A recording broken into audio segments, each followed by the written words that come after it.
Pagdating sa Qingshu City, sinalubong ni Xu Ping si Vice Principal Ling Shuang at ang koponan ng Magic City U. Inanyayahan niya sila sa isang marangyang lunch bilang parangal sa kanila, na magalang namang tinanggap ni Ling Shuang. Pagpasok sa eleganteng venue, magalang na binati ng mga staff ang koponan. Agad na nakuha ng kanilang pagdating ang atensyon ng ibang mga panauhin. Dalawang chismoso ang nagbubulungan tungkol kay Xu Jingming. Pinuri ng isa ang gwapong S-rank captain, habang kinutya naman ng isa ang kanyang tier 3 level, sa pag-aakalang ginagamit lang siya ng Magic City U bilang isang promotional figurehead. Nang marinig ang mga komento, ibinulong ni Zhou Ying kay Xu Jingming na minamaliit siya ng mga tao. Hindi natinag, ngumiti lamang siya at sumagot na mas nagiging interesante ang mga bagay kapag minamaliit ka. Si Wang Qi, ang captain ng team ng Jing University, ay lumapit at formal na ipinakilala ang kanyang sarili kay Xu Jingming. Pagkatapos ng mabilis na pagkakamay, may kumpiyansang sinabi ni Wang Qi na inaabangan niya silang makita sa opening ceremony. Naglakad siya palayo kasama ang kanyang teammate, habang tahimik namang nanunood si Xu Jingming. Naiinis, tinawag ni Yao Fang na mayabang si Wang Qi, na napansing kumikilos ito na tila panalo na ang Jing Yu.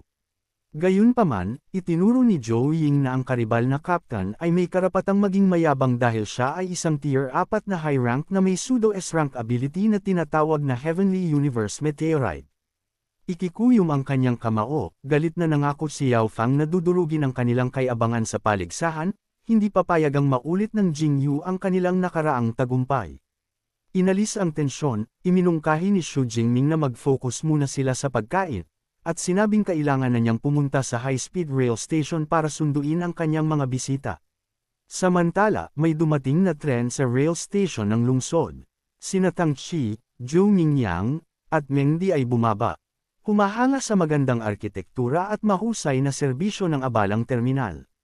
Nakatayo sa station, inaasahang tumingin sa paligid si Tang Qi, nagtataka kung bakit ang tagal ni Xu Jingming. Naputol ang kanyang paghihintay nang lumapit ang isang mapang asar na binata na nagngangalang Huang Tian. Tinawag siyang long-legged beauty, at matapang na humingi ng exchange contact info. Hindi impressed, malamig na tinanggihan siya ni Tang Qi, at mariing sinabing hindi siya nagbibigay ng number sa mga estranghero. Nagtawanan ang mga teammate ni Huang Tian. Nagbiro ang isang spiky-haired student na sa wakas ay na-reject na ang kanilang gwapong kaibigan, habang ang isang pink-haired girl naman ay natuwa ng sobra at plano niyang ikwento ito sa kanilang captain. Napahiya at galit na mula sa puot ang mukha ni Huang Tian. Ininsulto niya si Tang Qi, tinawag siyang snob at sinabing dapat pa siyang ma-honor dahil nilapitan siya nito. Galit sa kawalan ng respeto, humakbang pasulong si Zhou Mingyang para magtanggol. Isang umiikot na aura ng wind energy ang bumalot sa kanya habang nagtatanong kung ano ang sinabi ni Huang Tian. Ngumisi si Huang Tian, natutuwa na may nang ahas na hamanin siya. Inilabas niya ang sarili niyang nakakasakal na aura, na ikinagulat ng mga bystanders na napansing ang kanyang lakas ay nasa peak na tier 3. Ang kaguluhan ay nakakuha ng atensyon ng maraming tao. Nakilala nila ang grupo ni Huang Tian bilang team mula sa Bixian Superpower University.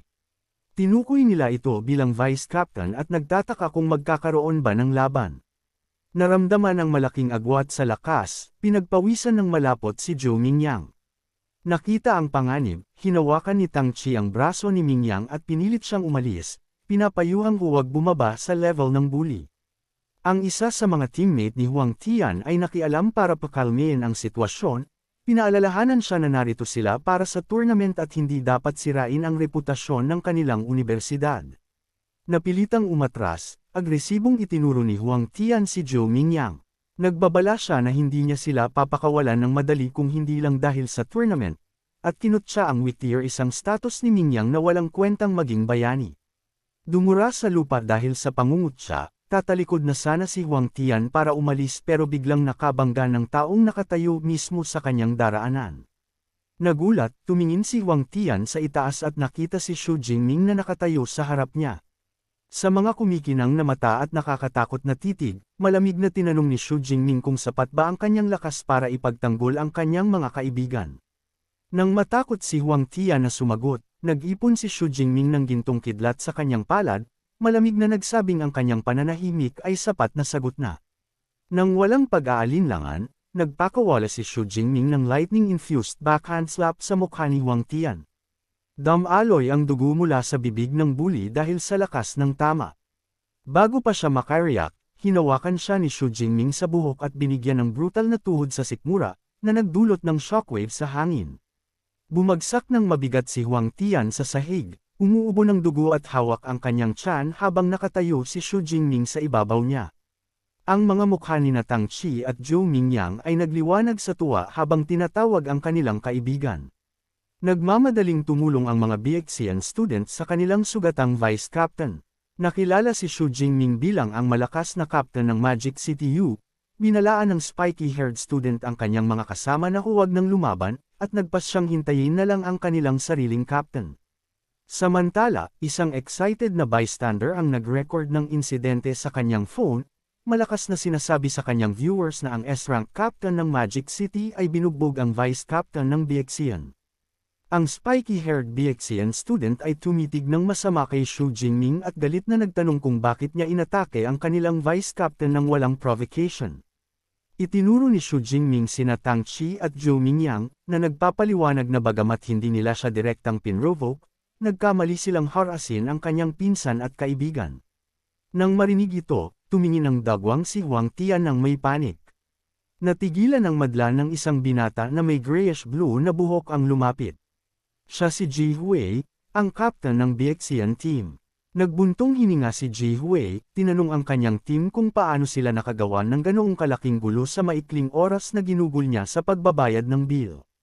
Natuwa ang pink-hair na babae na sa wakas andito na ang kanilang kapitan. Humarap kay Xu Jingming, kinilala ni Ji Hui ang kanyang pagkakakilanlan. Sinabi niya na kahit na mali ang kanyang team, pinuna ni Ji Hui si Jingming, na nagsasabing ang kanyang matinding karahasan ay hindi katanggap-tanggap para sa mga kasali sa tournament. Hindi natin nagsasermon, kalmadong tinanong ni Xu Jingming kay Ji Hui kung anong universidad ang kanilang kinakatawan, at nabanggit na dapat ay kasali rin sila sa tournament. Nenas na binugbog ni Xu Jingming ang kanyang vice captain nang hindi man lang alam kung sino sila, ipinakilala ni Ji Hui ang kanyang sarili bilang BXCN captain. Itinuro siya ng may paratang, nagbabantang i-report ang insidente, pinaalalahanan si Jingming na ang private brawls ay labag sa rules at maaaring magresulta sa disqualification maliban na lang kung mag-sorry siya. Sa isang kumpiyansa ng ngiti, binaliwala ni Xu Jingming ang banta, at casual na inanyayahan si Ji Hui na mag-file na ng report. Nagngangalit ang ngipin, na pagtanto ni Ji Hui na hindi niya kayang takutin ang captain ng Magic City. Minura ang pagiging ruthless ni Xu Jingming, napilitan siyang utusan ng kanyang team na umatras. Tinulungan ng mga BXCN students ang kanilang bogbog na vice captain at lumakad palayo habang pinapanood sila ng grupo ni Xu Jingming. Kinakabahang nagtanong si Tang Chi kung makakaapekto ba ang insidenteng ito sa kanyang eligibility sa tournament. Tiniyak sa kanya ni Xu Jingming, na ipinapaliwanag na sila ang nasa tama at hindi sila ididiskwalipika ng mga organizer dahil lang sa isang minor dispute. Palayo sa station, tinanong ng spiky-haired student si Ji Hui kung talagang hahayaan na lang nila ang nangyari, at inamin ng iritadong si Ji Hui na ang kanyang banta ay bluff lamang, na ipinapaliwanag na ang isang top team gaya ng Magic City U ay hindi ididiskwalipika dahil lang sa isang maliit na away. Habang hinihimas ang itaas ng kanyang ilong dahil sa stress, nagpahayag si Ji Hui ng mas malalim na pag-aalala. Binalaan niya ang kanyang team na malayo pa ang laban at suspetsa niyang hindi sila madaling patatawarin ni Xu Jingming. Habang hawak ang kanyang babbog na tiyan, ang isang sugatang si Huang Tian ay nabigla. Nagtataka kung maghihiganti ba talaga si Xu Jingming ng palihim pagkatapos siyang bugbugin ng malubha. Lumingon si Ji Hui nang may seryosong ekspresyon at itinama siya. Nilinaw niya na ang tunay niyang kinatatakutan ay ang paghihiganti ni Xu Jingming ng legal sa loob ng arena ng tournament. Ang mga BXCN students ay nakaramdam ng panik, natatakot na madurage sila sa isang official match. Habang si Huang Tian naisip na dinala niya ang kanyang team sa gulong ito at nanalangin na sana ay hindi sila makaharap ng Magic City U.